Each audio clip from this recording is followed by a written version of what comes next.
the work that this brilliant lady is doing absolutely speaks to my soul.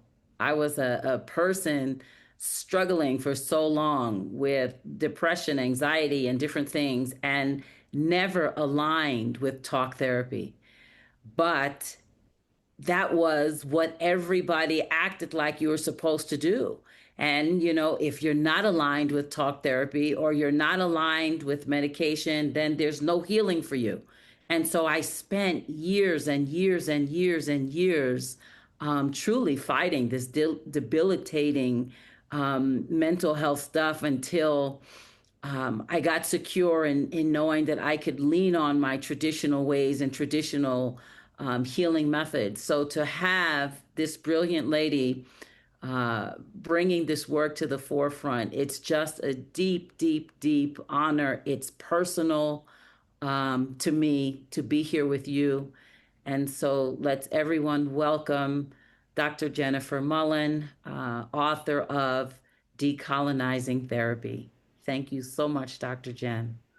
Thank you. Thank you, Iya. Thank you for your work, for your Indigenous remembrance, and for your full embodiment. And thank you, everyone else, for having me here as well. In particular, Mauricio and Zaya, for consistently carving out spaces where mysticism and science and trauma healing and Indigenous wisdom meet. So thank you. Thank you. Yes. I want to jump right in because there is something that is so fascinating about the work that you're doing and the things that you're bringing to the forefront. And I'm certain that people who don't understand this work have certain questions, and we're going to get right to it. Yeah. Dr. Jen, you write that therapy is not neutral and never has been. Mm-hmm. How did you come to this truth in your own practice? And was there a moment of rupture or realization, or how did you get there? Oh, such a beautiful question. Well, especially being in a body of culture, which I'm sure you know a lot about, Iya, there's this realization almost immediately that nothing is absolutely neutral, right? Everything has a charge, an energetic charge, an emotional charge, a cultural charge, but especially being a clinical psychologist, everything was about pathologizing. And everything was about putting something neatly in a box, trying to figure it out, check it off. Where do we put people? Where do we put symptoms, air quotes? Where do we fit in? And there was this realization, I'm going to be honest here, there was this realization midway in, because I deeply loved my work, right? Like a lot of therapists and practitioners do, deeply loved being there for others, healing, working with, but I was always hiding parts of myself. Right. I was always hiding this bigger personality, these other ways of knowing with a capital K. I was always sort of in these closets spiritually, somatically, energetically. There were rules and regulations about what we're able to talk about, what we're not, what we have trainings around. And all along, a lot of our people, many of our people's Indigenous medicine and histories are being co-opted, are being appropriated without honor, without reverence, and without permission. And so this started weighing on my spirit. This weighed on my physicality. This weighed on the type of work that I did. And I found myself doing all the right things for self-care, right? Working out and meditating and acupuncture and this and that, drinking a gallon of water a day. And there came a point in the realization, you're laughing because you see, right, the truth of that, right? The self-care, this myth of self-care, and this is what it looks like, and sell this to people in this manner. And I realized, wait, I'm doing like the jobs of 7 people, right? I'm not just doing therapy in this university counseling center, but I'm also teaching grad courses and running a peer education program and, running and co-facilitating an LGBTQIA support group and grants and this. And And within this realization and entering the shamanic practice, coming back to my peoples and my medicine, within a week of having this activation, which I didn't know was an activation at the time, I ended up in the hospital with dehydration. And what's pretty fascinating about that is that I was drinking more water than I ever had in my entire life. And as I was laying there, I thought, well, actually, I heard, felt, received, right? This is a soul dehydration, and the questions that I kept writing out for myself is, where's the joy? Where's the reclamation? Where is your full expression of authenticity? Where is your voice that we have given you? And I believe that was my ancestors speaking, really, we've given you this voice and this honesty and this little bit of childlike wonder and ferocity. So where is that in speaking to the fact that this work is not, in fact, neutral, right? There's nothing neutral about not having clean running water. There's nothing neutral, right, about not having your pronouns utilized. There's nothing neutral about taking really big reactions to grief and rage and pathologizing them and just constantly medicating them without getting curious about the root of the dis-ease and the separation with self. Yes. Wow. So much to unpack there. But I get a chuckle when you start talking about self-care, because even the term self-care clinches me, you know what I mean? So it's this idea that there's something other than living in harmony, or something, other than just, living in balance, right? We need Yes. to get a massage, or we need to, do these little things, and it's so cliche, and it's, so yeah, I really, really identify with what you responded to. And with that being said, then what does it mean then, Jen? What does it mean to decolonize therapy Yeah. emotionally, not just politically or theoretically? How do you sense when it's happening in a room or in a relationship or in yourself? What does that mean, actually? Yeah. Yeah. It means that we're willing to go underground, right? Meaning that we're willing to go to the root. We're willing to get curious about the ways that our people survived and thrived, and reclaim some of that. I believe that we are very much connected to land, that we are not apart from land. So when we think of this process of our lands being taken, utilized, desecrated in some way, shape, or form, that also has had, without a doubt, an impact on each of us, right? It's had an impact on how we think about ourselves, our relationship with one another. It has an impact on whether or not we feel we're well in a society that consistently more and more does not quite feel so well and makes many of us that are on the margins feel like, am I the problem? Am I bonkers? What's happening here? So the invitation in decolonizing therapy is to see our bodies as living archives, right? Is to see our neurodiversity, our other ways of knowing as living archives. And really moving back, I have this framework, it's the 4 pillars, and it's honoring the past, aspects of the political, the psychological, as well as the people. And in that, what we mean is the past, as you know, the historical trauma. What has happened? What are the ways that our people have not been able to grieve? What are the ways that our rage is masked and pushed aside and not also loved on and given a stage? What are the ways that trauma is transmitted? How, why, and how does that land in us? What does that look like today? And when we get to the political, we're not talking about, parties or Democrat or Republican. We're talking about who has access. As I mentioned before, who has access to care, who has access to community, to nurturing. The psychological is how the impact of colonization has impacted our psyche, our well-being, our soma, and our nervous systems, right? There's such a focus on nervous systems these days. That's because there's so much activation, right? And the invitation is that maybe that activation isn't the problem, right? Maybe that activation is curious, right? And we need to get curious back. Maybe that activation is activating other places, spaces, ways of knowing so that we can be even more of ourselves. And this all lands with a little bow of the people, you and me, yeah, everybody else. How are we in relationship with one another and in community, even when it's messy and gnarly and sticky and rough?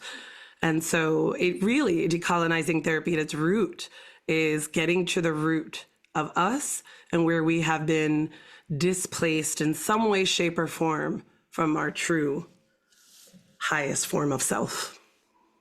Wow. So then I have to move to, right? Because I'm sure that we have people that are watching this or that will eventually watch this, and they're going to then say, "Well, how do I know if I have a therapist that is able to decolonize therapy and see the therapeutic process from this decolonized lens?" So, how do you integrate that in your practice? And what can people who are looking through, I mean, we only have one Dr. Jen, people, so we can't go around looking for looking for Dr. Jen. But how do we know, right, when we are connected to therapy or when we are connected to a therapist, how do we know that that's a therapist that sees things through this decolonizing lens? And how are you integrating that into your practice? Yes, great questions. Well, I would say the first thing is, being willing and receiving this space of reciprocity, right? So I think that one of the first things that shows up traditionally is, again, with this neutrality, pull back. Don't be too much of yourself, right? Don't overshare. What is oversharing? Have boundaries. Well, what do boundaries look like? Right. And what kind of boundaries and what framework? Are they highly Eurocentric or Western? Right. All of our cultures invites different levels and layers of boundary. When I'm working with a Muslim woman, that is going to feel very different, right, than a trans Baptist person, right? Like, so the boundaries, it's a fascinating word. And I think it's a way that it tries to keep us in these very highly Eurocentric Western boxes, right? Right? Not really thinking about all the ways when we think of healers, helpers, curanderos, imams, shamans, right? These perhaps we're some of the original helpers, caregivers, therapists, right? There was a constant connection to spirit, to source, and this attempt at science in some way, shape, or form. And when someone came back from battle or war, or there was loss or death, the helper or healer didn't just go home. They were there sometimes for weeks, for months. And I understand that we can't do that today. And I'll get into it in just a second. But I just wanted to set up this frame of understanding that what we're also asking of practitioners and therapists is a bit unrealistic this day, shape, and form in the way that it is set up. People are needing more than ever. People are needing for us to meet up with them more in where they are more than ever. And therapists are extracted from more than ever, under-resourced, underpaid, and oftentimes really disconnected from themselves and their body. So part of the beautiful pieces back when, and in many Indigenous communities still today, is that also the healer and the helper was cared for, right? Food was brought to them, care, right? Maybe shelter, housing. And so, yes, this looks completely different today, but I'd like to just set that framework up so that we can be in a place of remembering that also some of the work that we do is and is allowed to be sacred, right? That we weren't told that we were here to heal. We were told that we were here to treat, right? And I would like to shift that a bit and say, what does that look like to heal and reclaim some of our ancestral pathways, right? And what does that look like to really, really ask ourselves what else is possible. That's like one of my favorite questions. Like, what else is possible? And so, to answer your question super directly, I do think it is deeply, deeply personal. But the things that one does want to look out for and having someone that is embodying, not just intellectualizing, as you've said, a decolonized perspective is someone that will answer your questions before working with them, right? Asking the questions, how do you hold space? What can I expect this work to look like? You know, if I need to connect with you outside of these walls, boundaries, what might that look like? Are session limits truly limited? Right? And can we possibly go to 90 minutes? What might that frame look like? What would the frame look like, right, if we co-created it? Rather than this expectation that it fit, again, with these boxes and the ways they tried to lock us in. And so oftentimes what therapists come to me and ask is like, well, how do I do this? Like show me, tick off the boxes. And I gently laugh and I say, this is wonderful. And the ask and the reminder is that instead, we start getting comfortable with being uncomfortable, right? That we start getting curious about our people's histories just a bit. Yeah. We start really diving in. We start looking at the ways that we hold forms of privilege and oppression and how that shows up in the therapeutic container. And that we start realizing that perhaps we are not the only experts and that we also need to involve other healer helpers and space holders, as well as our, wise and well ancestors, if that is how somebody works, into the spaces with us. It's like dating. Yeah, right. Right. What strikes me is, and it's so funny because you keep using these words that have been triggers for me in the therapy space, right? And so it seems that every issue that I've had in finding help before I totally relied on ancestral ways of being, you have hit each one, right? I said something about self care.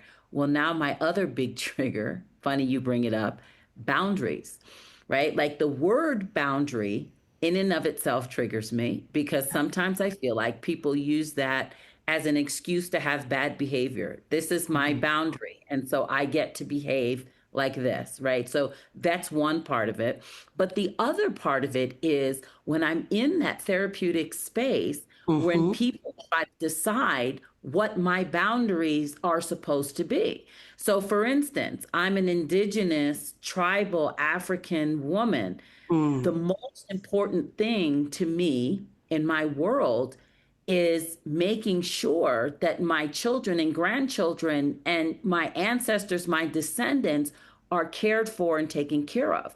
So then in a therapeutic space, however, someone is imposing their boundaries on me and saying, well, maybe you're doing too much. You have to have boundaries with the kids. You can't always watch your granddaughters or you can't always do this. Wait a minute. Those are your boundaries. Those are not my boundaries, Yes. right? What gives me peace and sense of mind and regulation is that my grandgirls are taken care of, that I can step in for my children. So I can't have you decide what my boundaries are. So if we enter into this therapeutic space together, I need you to be ready to hear who I am, what my value system is, what my boundaries are, and then maybe you can facilitate wellness with me from that collaborative space. Yes, exactly. The lack of collaboration is pretty violent on many of our bodies, psyches, spirits. The lack of collaboration, I think, in general, leads to this chronic dis-ease. This chronic disconnect from ourselves. And I think for myself, as well as many other practitioners that I've worked with, there's this feeling of this heartbreak, to be honest, And I've been talking about this lately. Like many therapists get into therapy because we've already been the caregivers at young ages, right? We've already been those that have been juggling, translating, giving, needing, balancing that raft, right? Of the family system or systems. And this feels natural. Of course it does. It feels natural because, girl, I've been good at this since day one.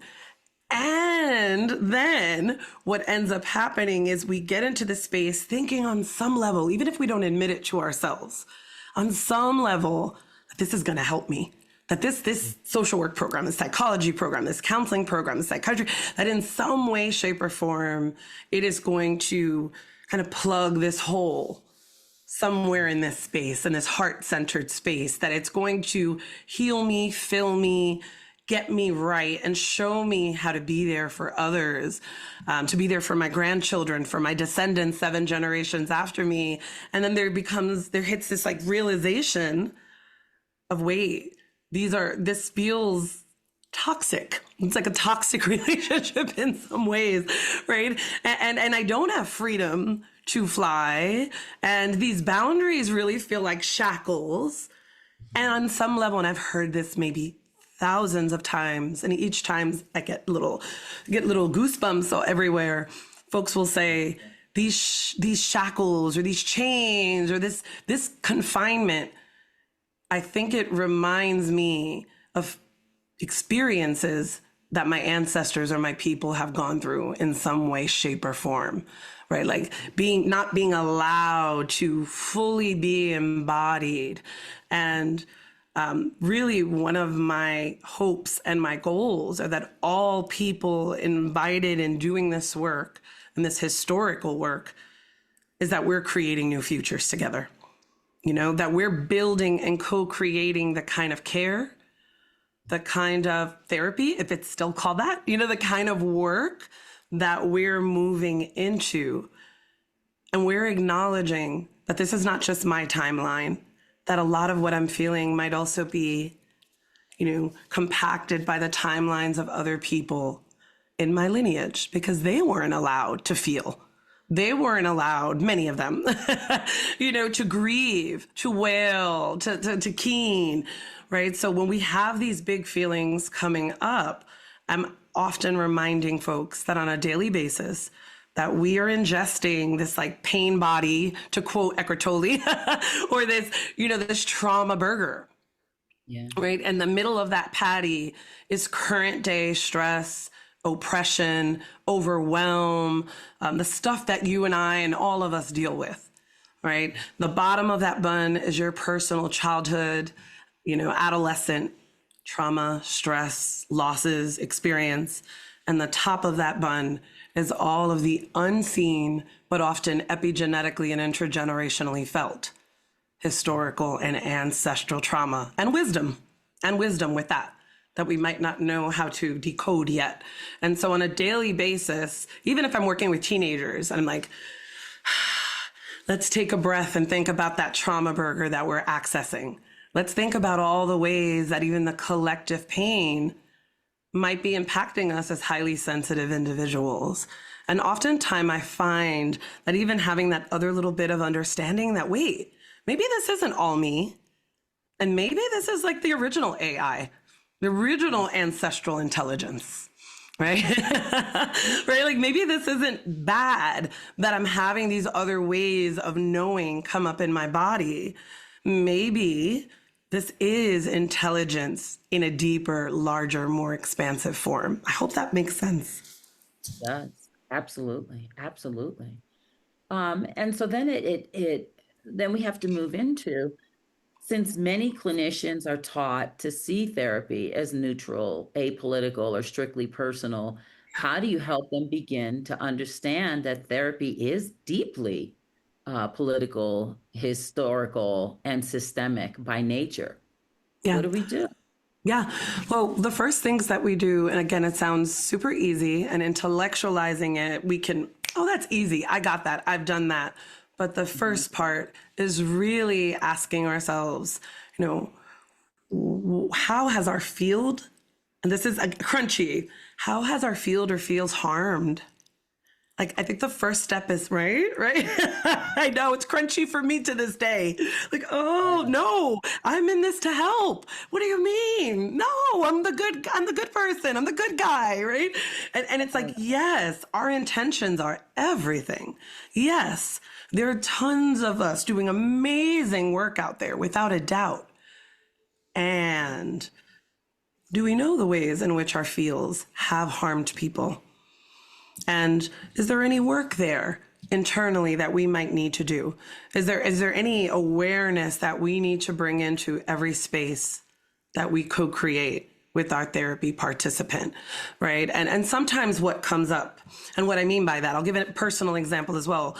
I mean, there's asylums, there's histories, right? There's so many histories of harm, drapetomania, where on plantations in what is now known as the United States, enslaved Africans who fled or attempted to flee were then brought back and diagnosed with drapetomania. Like, how dare you think that this is not a safe place? There's something wrong with you. You are certifiably insane since you're trying to get away from this plantation. Right? Our beloved DSM has had queerness, right? And homosexuality within the DSM. So the first place is not just, oh yeah, that was history. That's not us. Because many of our people and our families have also experienced that. Oftentimes there can be a mistrust and a distrust between us and our lineages and so-called helping profession. So that might be the first step, is to start to get comfortable with the ways that we consciously and unconsciously have harmed on a macro and on a personal level. And to bring this home on a personal level, I have worked in prison systems. I have worked with juveniles and adolescents on partial care units, residential centers. And I think about all the ways that I may have harmed when I got to decide who is allowed to exit a prison system, who needs to continue to stay, before I had an analysis of power, before I had an analysis, right, of poverty. Simple questions of like, why are people poor? Right. And if anyone's response is, oh, they have to work harder. Well, poor people are some of the hardest working people I've ever met in my life. I think most of us feel that way, right? So just to break it down, I've had to sit with, okay, I've made some decisions. I've made some decisions when I didn't know better. And now that we're here, what are we going to do with what we know and what we have to bring more wellness and healing and expansiveness? How do we shine a light on something that can be so beautiful? But be honest with ourselves, because as we know, when we try to hide history in any field, any place, politically, energetically, when we try to hide what has happened, not get stuck in the history, but when we try to hide it, it grows, it gnaws at us. And it makes us unwell. So that might be one first part of it. And a second part of it is beginning to find yourself people that you can unfurl with. Does that make sense? Where can I be more of Jennifer? Where can Iya be more of Iya? And how can we form this beautiful weaving tapestry, of accountability? That is not based on, oh, you're wrong, you're right, you didn't do it by this book, but acknowledging that we've learned some great things through therapeutic context, right? We've understood some aspects of ourselves, and that much of it is not always relatable to people who are in deep states of trauma and are still being traumatized by systems, policies, and people that are supposed to keep us safe. Right. So how does a nervous system, how does a person, how does a body get to a place where we are grounded, centered, well-ish, while we are also living amongst so much harm? And so sometimes it's also speaking to therapists about what they believe, because there's a lot of therapists out there that when someone says to them, well, I don't feel safe in this world, or I feel like my son or my daughter or my child could get killed at any moment, that they couldn't get pulled over and frisked. I can't tell you how many well-intentioned, right, therapists, like, well, let's use a little bit of, maybe you're magnifying, right? Let's use CBT. Maybe this is magical thinking.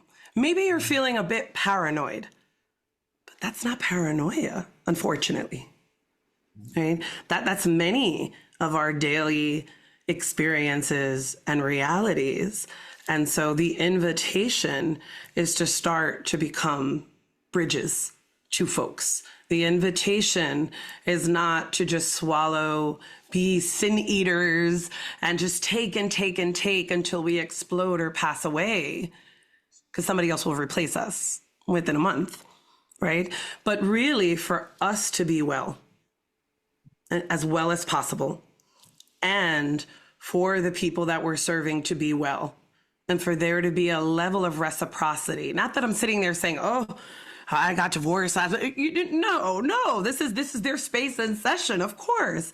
But also to bring in aspects of ourself that will expand and crack open some of that healing, where someone can go, oh, and I've seen it thousands of times.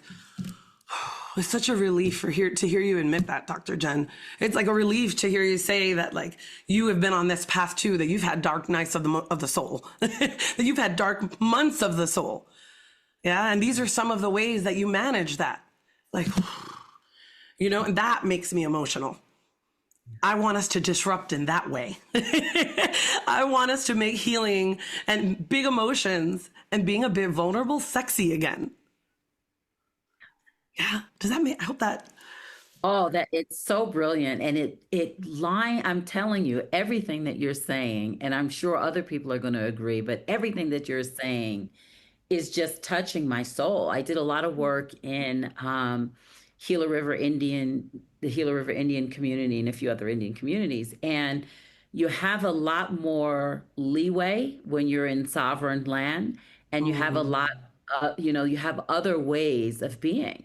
So in those communities, the door is open for you to share that part of yourself, right? Again, not take over someone's session, but say, I always talk about it in sacred circle. So I always say, oh no, everything is in this sacred circle, because we're sitting arm to arm and thigh to thigh, leg to leg, foot to foot, baby toe to baby toe. We're here. I'm here with you, holding space with you. I'm a mother. You're a mother. Here are some things that I experienced. Tell me some of the things that you experienced. Mm, How do we work together to help your situation? Or, mm, I've gone through this too. You've gone through, so you have this ability to be human and sit with somebody together. When I yes, train police officers, same yes, thing. Sacred yes, circle ideology. What would happen if you, as a police officer, are part of the community instead of on top of the community, or accosting the community yeah. or controlling the community? What if you're shoulder to shoulder? Imagine the work that you can do. So I love, love, love. I love what you're talking about. Thank you. Thank you. And as you were speaking, I also realized, and I thought to myself, one of the ways that we can be really conscious of colonization impacting us, I call it this colonial soul wound. And I draw deeply from Dr. Maria Yellowhorse Braveheart's work, on historical traumas. I know you do as well, and disenfranchised grief, as well as Roberto and Bonnie Duran's soul wound. And it is this realization, right, that there is an aspect of ourselves that has been lost. And many people come in feeling like there's something wrong with me, like fix me. Yeah.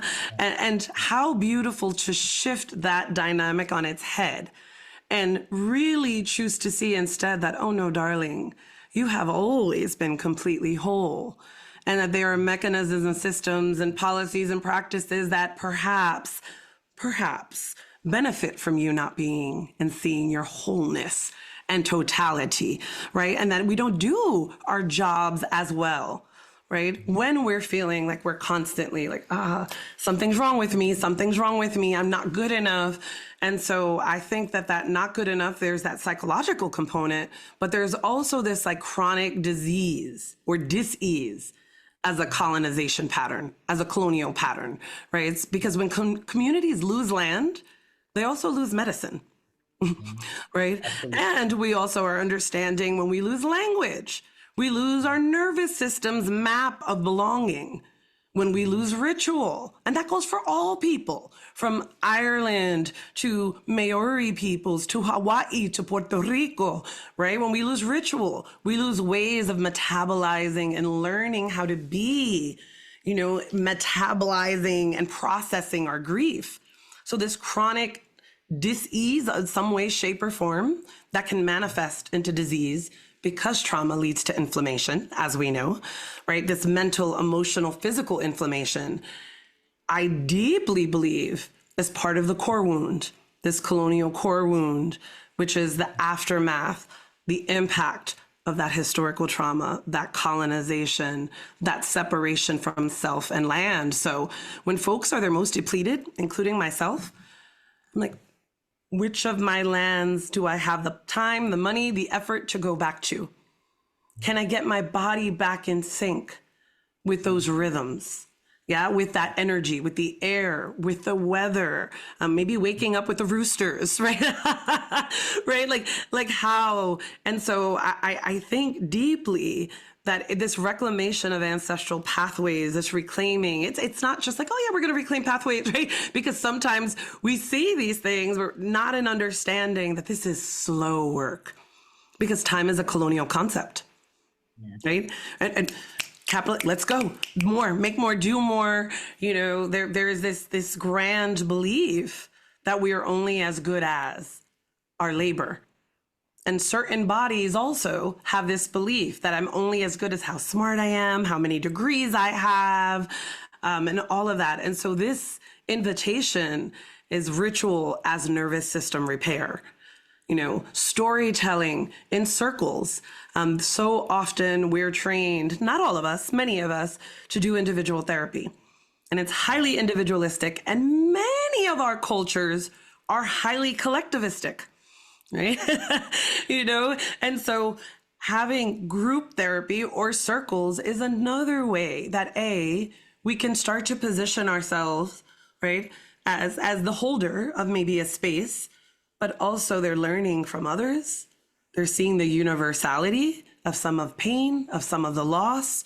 There's a sense of, wait, even if Dr. Jen steps away, this community, this circle, this village, this little pod can still function. We can still be here for each other without the expert.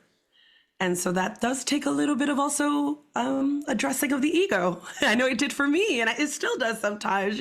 We are needed, but I think that it would be so much more gentle on our nervous systems if we're not feeling like we're the only, that we are the expert at all times, right?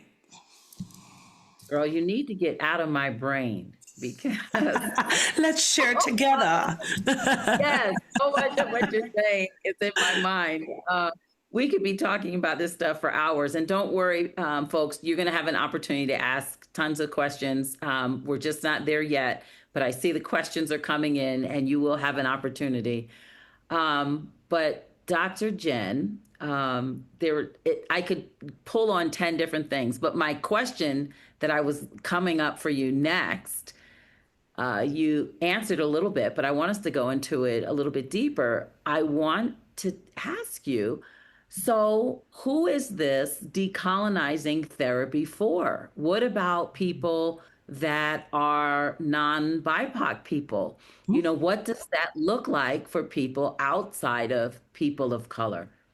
It's for everybody, right? Because colonization has dehumanized us all. Whether that is our people having deeply harmed and not have been able to take accountability, whether there's a lot of shame, and we know that shame can lead to a great deal of dis-ease, whether it is understanding the ways that other countries, places, and spaces have taken on land. And so, of course, always, I'm thinking of folks of color who are often invisibilized, marginalized, relegated to the margins, stories often pushed to the side. But the dehumanization creates even more harm. Yeah. And in my studies and my organizing and the work that Spirit and Ancestor has done on me, in me, through me, and continues and will continue until my last breath, I am really quite clear that many of us feel disconnected from this home with a capital H, right? And that's not always a place. But I think that it's deeply a space. It can be a place, but it's also a deep space inside of us. And so oftentimes I do like to do work separately initially so people's nervous systems can attune, right? I often have help so that there's not a lot of burden on me to consistently and constantly always hold space, for people who have come to be known as white. And because sometimes there's a lot of pain and shame that initially comes up. And what we would like to say is, welcome home. Welcome it. Let's get comfortable with that crunchiness. Let's get comfortable with the needing to unlearn for a little bit longer. Let's get comfortable with all of the ways that some of our peoples have helped and have been allies, and some of the ways that we and our peoples may have not, and may have deeply harmed. And again, there is something about coming face to face with that which we have tried to bury because of survival. Yeah, plain out survival. That not only I think is some of the best work we can do in our lives, but is some of the most needed work for collective repair on a larger level. Yeah. And this work is for, queer bodies, non-binary bodies, for people that have other ways of knowing the beautiful vastness of neurodiversity, which is intelligence, and hearing, seeing, and knowing on multiple different levels. So yes, this work is an invitation to return home and to stop harming. Beautiful. Colonization has affected everyone, affected all of us. It's so important to get out there. We only have a few more minutes, but thinking about trauma is not just individual, but it's collective, it's historical, it's intergenerational. It lives in bodies, communities, land. How do we approach healing across these layered dimensions? Yeah, great question. So one of the first things an elder had asked me after my dehydration hospitalization was, when is the last time you were in relationship with land? And I sobbed. It felt like a simple question. And I thought, I have been looking at screens. I have been digesting all this 5G. I have been overworking. I had been overgiving. Yeah, which is really common for a lot of us, a constant giving out and having a really hard time learning how to receive. And so I really, step one is being in relationship yet again, if you're not already, with land, on a very deep level. Walking and speaking to trees, banking them, definitely knowing the trees and the greenery and the shrubbery outside of where you reside, getting to know the people of the lands that you're currently on, right? So my indigenous people were of the Kuna Indian of Panama, right? But I am not currently in Panama due to vast forms of historical trauma and colonization.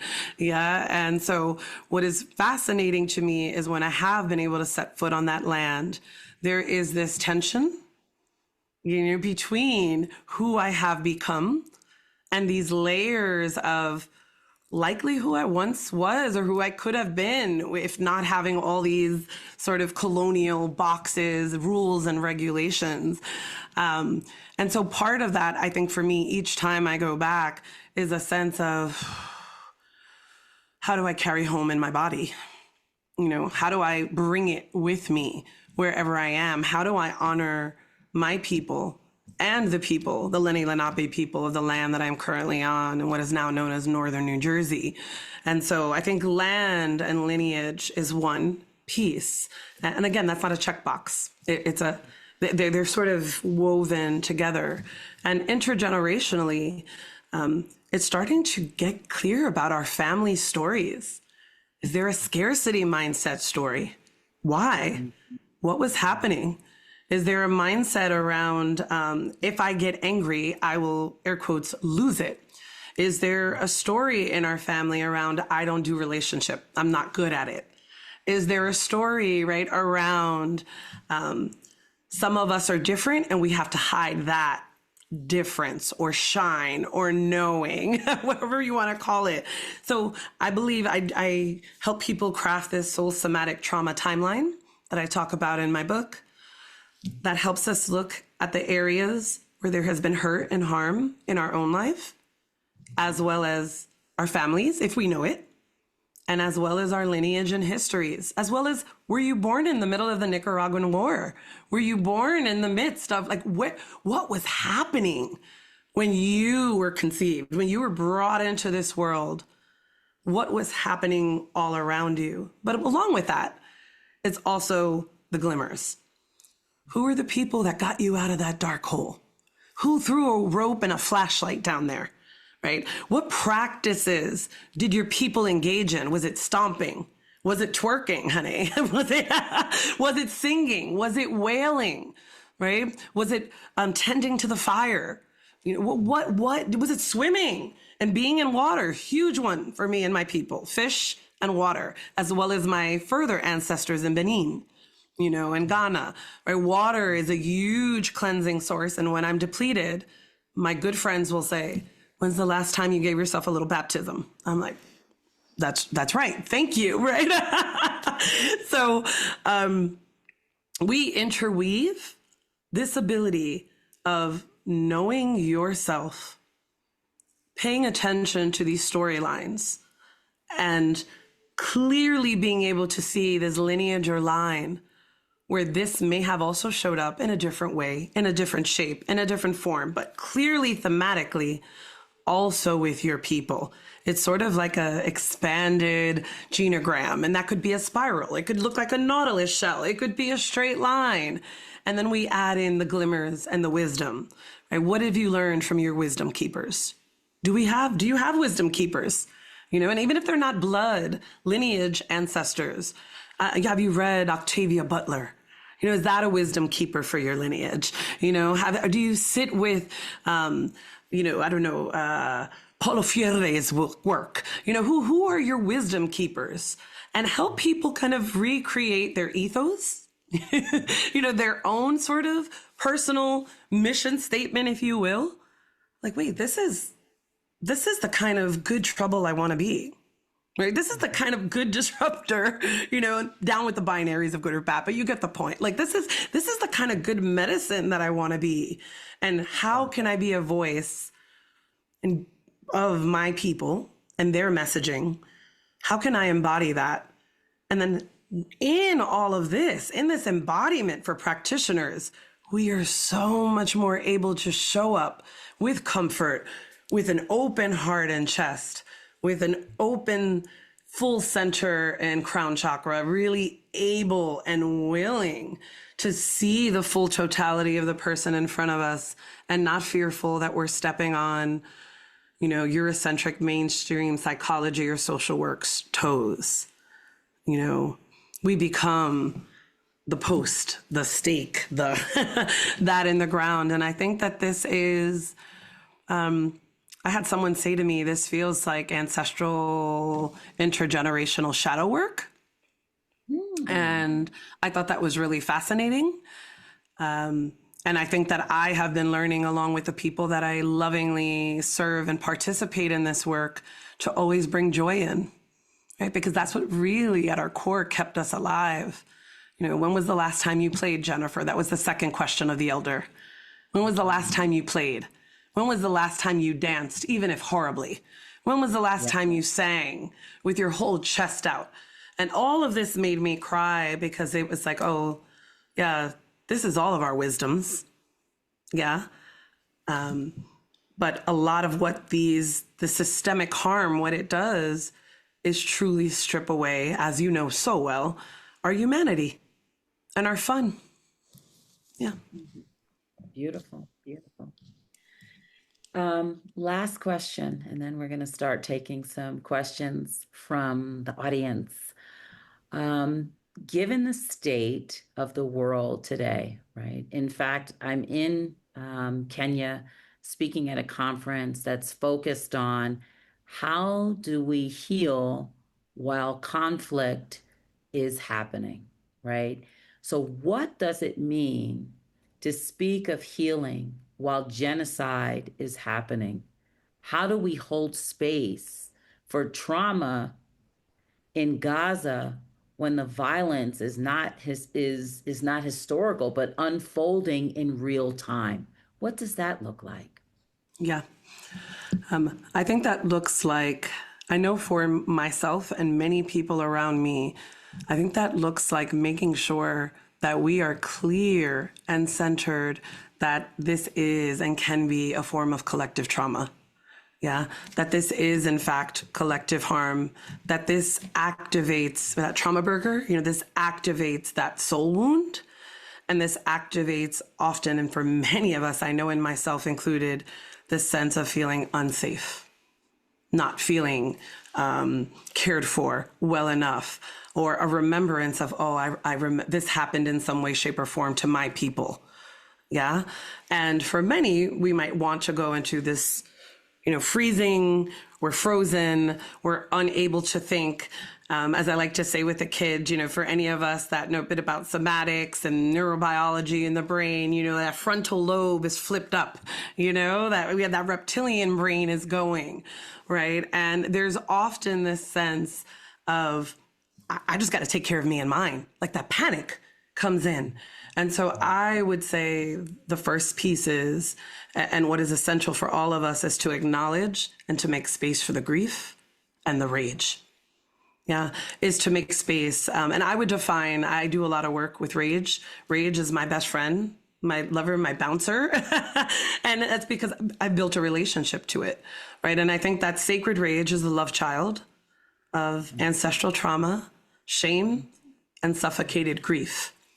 Yeah, and that rage deeply wants a way to be expressed. And that doesn't mean that we go around cussing folks out or, telling off all of our loved ones because they're often the easiest. We're the most comfortable getting mad, irritated. But that does mean, and I do invite everybody to make space as you would your workout or feeding your animals or your children or yourself, making space to go to your grief, rage, sacred corner, altar, however, wherever you'd like to call it. I have one and I'm looking at it right now. And to make space to bring medicine. Yeah, to make space to cry, to punch pillows, to scream it all out if you can, if that's safe enough where you live and where you are. Because I think that would allow for us to not just push it down, in a really physical way. It allows for us to acknowledge that this is deeply dire, that this is violent, and that this is genocidal. And it also allows for us to get really clear within our bodies and nervous systems that we are here now. And what can I do with what I have to be the best assistance to my siblings across the globe that are in deep pain? Whether we are talking about Sudan, Tigray, Palestine, right? Like, how can I be of best clear use to my, brethren across the world? And for some of us, that if you have funds, that might look like financial support. For some of us, that is look like, putting together different campaigns. For some of us, that looks like marching in the street. For some of us, it is a great deal of energetic work. For some, I think that we're all needed all needed. All of our gifts and abilities are needed at this place and space and time. And so I think that that means that we need to resource ourselves, even if it's 5 minutes a day, and I ask myself, sacred rage, what would you like me to know today? I give myself some breaths, I align myself, and then sometimes with grief, deep grief, how would you most like to be expressed today? And oftentimes we find that we receive that answer and that wisdom. And not that it makes it go away. I don't think any of us have this. There is no magic spell. And we shouldn't just spiritually bypass either, right? We don't want it to just go away. It's certainly here and has been happening in many places and spaces. And so now that many, not all of us, are waking up to the truth of the level of absolute dehumanization and violence, we get to consider what else is possible and what can I do with these shines and gifts that I have, and how do I help to make other people well. Wonderful. So good. So good. Brilliant. All right. So we are going to go to the audience and ask some questions. We have plenty in the Q&A. Kim in Seattle asks, please discuss how you communicate about creating balance for elder women between caretaking and exquisite self-care and negotiating common family welfare in the setting of ongoing racial and family trauma. That's wonderful. And there is a place that I can see these as well, yes? So I can refer Yes, back to so you them? can, Yeah. I know Yeah. that. Click on, do you see Question and the, answer? Yes. Okay, great. yes, Thank you. yes, yes. You're Thank you welcome. so much. Yeah, I think that's a beautiful question. Well, the first thing that comes up for me is, how can we be good ancestors now? Like what needs to be done? Where do you need to also receive? That's the first things that come up for me is there care? Is there support? Is there help? Yeah. And are we trying to do this all alone? Right? Because it goes back to that soul exhaustion and dehydration, and making sure that we're also poured into. I would also say that in the midst of so much trauma, it's thinking about, well, how do I make sure while I'm giving care and help that I'm gently interrupting this wound? This wound of perhaps giving a great deal. And in terms of self-care, I think that that looks different for each of us. Like these days, I need some gentle qigong movement. I need sometimes some walking. That looks very different than Jennifer 5 years ago that maybe needed something really high impact and sweaty. And yeah, like my body is moving differently. And so I think that that includes, especially in this decolonial perspective, yeah, asking ourselves, where am I overgiving? Where am I not receiving? Is there any place that my soul and spirit is feeling parched and dried out? Yeah. And how can I continue to give to myself while caring for another, and being the kind of ancestor now and not waiting for someone to assign that to us in the future? I hope I answered the full question. Yeah. Great, great. Okay. Reed asks, I'm setting up my somatic practice soon and am feeling very reluctant to call myself a therapist, counselor, etc., but feel it's the best way for people to understand what I do. I've just started your book, Dr. Jen, and agree that the language we use needs to change. But what can I call myself as I move into this work? Mm, I love that question. Me too. Me Yeah, too. yeah. And the reality is, I could not tell you that.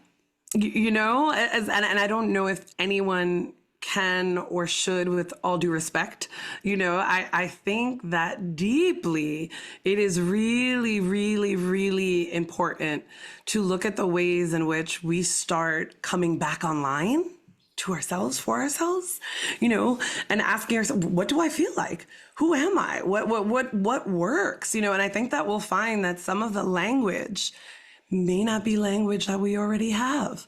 Or, some of the identification no longer feels right. So I work with folks that now identify as somatic care workers, or soma practitioners. There is someone else that now says that she is a ancestral somatic therapist. And so I think that all of these are just like, yeah, that this is awesome because it lets people know who you are if they're looking for that thing, right? But truly the invitation is to sit within self and to continue to grow into what this name or names are. And I think I say in the book as well that I don't think it is on me or any other one person to name that this is what we are now, right? Because I think that replicates those systems of harm. But I do think that this is an invitation to get even more curious, to get excited about the beginning of your journey, and to let yourself embody that identity or title. Yeah, and it's interesting because I think that people who want to do this work, just jumping from what Reed is saying, I think people who want to do this work then even wonder, well, what type of education do I get? How do I, even get into doing this work? Yeah. When we are a psychologist, right, we have to diagnose in order to have insurance, pay for sessions, and so forth and so on. But maybe I'm reluctant to diagnose. So even what education do I get? How do I do this work? I think gets very interesting. Absolutely. I love that. Yeah. Yeah. Okay, let me see.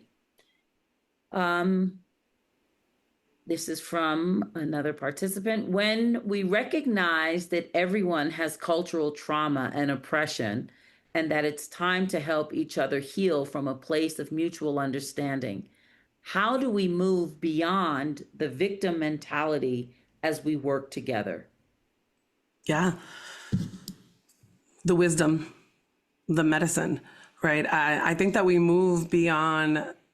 Well, first, let me just say, sometimes the terminology, victim or victim mentality, it immediately has this sort of reverse experience, right? Where it's like, don't act like a victim. Air quotes if you're not able to see me right now. And so the invitation here for me would be, what if first we acknowledge the parts or the aspects of ourselves or our lineage that were victimized, that were harmed? Again, because sometimes it's easy to skip over that part. Klein and the president here, right? Like it's like we want to get past to where it feels good. And right.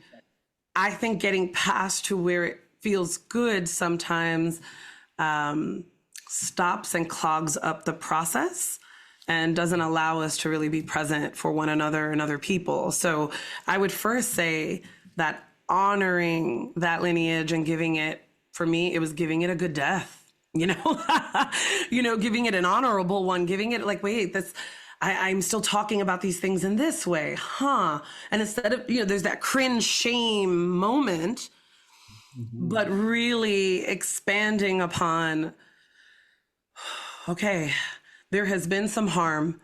It impacted me and it still does, because if this microaggression occurs or that occurs, I feel it again in my body. But there is nothing about me or likely you that has to stay in victim consciousness. Yeah. And so for me, I think there's a difference. There's this beautiful dance between honoring that there was sovereignty that was extracted and taken away from people. There was free labor that was extracted from people. There was nourishment, which is being used as a tactic today, that was extracted from people, right? And that these things may still show up in me and in my body and in my psychology. And I think that moving away from constant living in that victim pain body looks like doing that work, and then it starts to arise naturally along with realizing and reclaiming our own wisdom, right? Because when I started learning, let's say EMDR or tapping or any of these other ways of knowing, it felt like other people were giving me wisdom.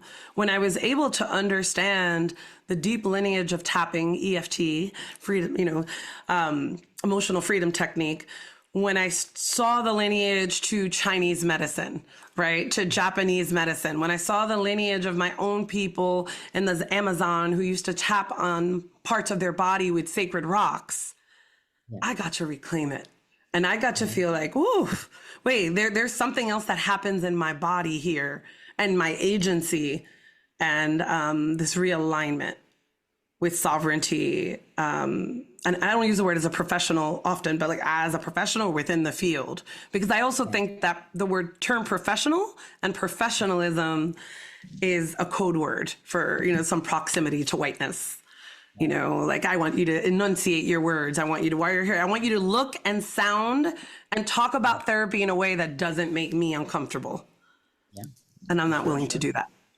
Tamika asks, how do you balance your ethical obligation to uphold US clinical standards, right, which are heavily westernized, with your cultural intelligence and responsibility when those two frameworks conflict? What do you do when the dominant clinical interpretation of a client's behavior would pathologize them while your lived cultural understanding and divine intelligence tells you that what's happening is actually a healthy, adaptive, or trauma informed response to systemic oppression? Yes, Tamika. Let me say, the first thing that we can do is to acknowledge, basic sounds so basic, but acknowledge that that's happening. And if possible, acknowledge that it's happening. Is there a colleague, coworker, best, who else is around you in this frame that can remind us that we're not making this up? And again, as I've said with Kim, I don't think often that it is always easy to push back by ourselves, and so I educate. Oftentimes I educate. I take the time to educate, and I did educate my colleagues. I take the time to give them an opportunity to choose a reframe, to see it differently. Other times I have realized that my time in a certain place and space is over, and I understand that that is not easy for everybody. Yeah, I just have a hard time being somewhere where I cannot bring forth some of my intelligence, some of what I'm bringing into the space, some of what my ancestors are bringing into the space. And so I think that the balance is, and I think what you're sort of also asking here is like, sometimes some of my supervisors would say, pick a lesser violent diagnosis, right? And that's possible. There are ways of going about that and just continuing to allow people a trauma diagnosis for everything. Because as we know, young Black men are diagnosed at astronomical rates, right? When it comes to behavioral diagnoses, right? Which does not engender compassion, which does not get to the root. It's a behavior, right? So it's oppositional defiant, intermittent explosive disorder. It's so violent. It's so violent. So I think in general, the whole diagnostic statistical manual needs to be thrown out. I'm not in alignment with it personally. But I hear what you're asking right now. I'm feeling a little bit of it. So if you want Jennifer's full embodied response, is that the DSM does not have context nor cultural consideration, right? And the DSM continues to ask us to put people in boxes and pathologize them and do check marks. And it does not include the totality of a person, what they're experiencing, nor systemic oppression and violence that is occurring around them in the world, leading them to feel unwell, unbalanced, and have forms of dis-ease. So I hope I answered your question there. Yeah, and I'm gonna have a vulnerable moment here, even in myself, and honoring and saying that, right? I felt myself. Don't say out loud that the DSM is trash, right? Like, don't. Like, I felt myself go back into the like, ooh, right? Because these are a lot of people on here, and then, you already get these messages. That's the humanity of it, right? That I'm also a human. And the humanity of it is like, wait, no, no, no, no, no. But I know how deeply, deeply harmful it's been, even when I was trying to do my best, right? And so I invite all of us to just also acknowledge the ways that shame from the ways that mainstream psychology, social work works, and how deeply ingrained it's in us, especially when we have master's levels and doctorates. We've been trained in this language, in this frame, to be these sort of good soldiers. And just saying that, it makes me, it is heartbreaking. And I think that therapists need to deal, or practitioners need to deal with the heartbreak that we spend all this time and money, and it still ain't giving us and the people what we desire and what we need. So I hope that honesty was received well. Well received. Oh, well received. That ends our time. I'm so sad we don't have time. I know it was such a fruitful and delicious conversation. I'm so sad that we're having to end. I want to thank everybody for joining us. Hopefully, we can pick this up again at another time where we're able to expand upon this topic. It's such a hot topic. It's something that there's so much energy generating around. Dr. Jennifer Mullan, Decolonizing Therapy, Oppression, Historical Trauma, and Politicizing Your Practice is her book. If you don't have it, go out and get it. There's more of her fantastic nuggets that she drops in the book. Thank you so much, Dr. Jen. It was just a pleasure having you. Thank you so much, Iya, for your work in the world. I thank your ancestors for you and for all the knowledge you bring. Thank you for beautifully holding this frame and making me feel safe and calm and grounded as well.